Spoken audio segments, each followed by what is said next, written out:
न करी बेईमानी जी, सुनाइब हम गारी जी। न करी बेईमानी जी, सुनाइब हम गारी जी।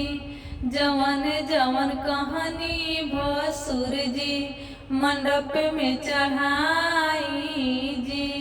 दीदी हाई भाई के वर्णित चढ़ाई, अंगना में आके जानी इज्जत डुबाई। दीदी हाई भाई के वर्णित चढ़ाई, अंगना में आके जानी इज्जत डुबाई। जितना रुपया कहनी भसुर, उतने रुपया देनी सुनी भसुर जी। अरे जितना रुपया कहनी भसुर, आ उतने रुपया देनी सुनी भसुर जी। 2 रुपया हो 2 रुपया, 2 रुपया हो 2 रुपया। टिकावा चढ़ैल भसुर 2 रुपया हो, नथिया चढ़ैल पौने 2 रुपया।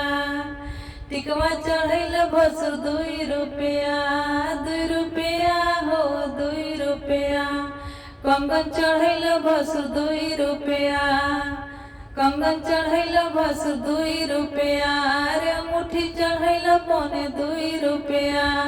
अरे जितना रुपया कहनी भसुर, आ उतने रुपया देनी सुनी भसुर जी।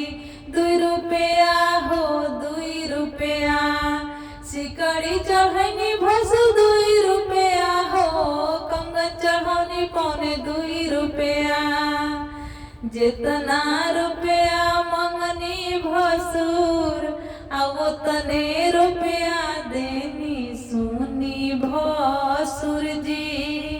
2 रुपया हो 2 रुपया। पायल चढ़नी भसुर 2 रुपया हो, बिछुआ चढ़नी पौने 2 रुपया। बिछुआ चढ़नी पौने 2 रुपया। अरे जितना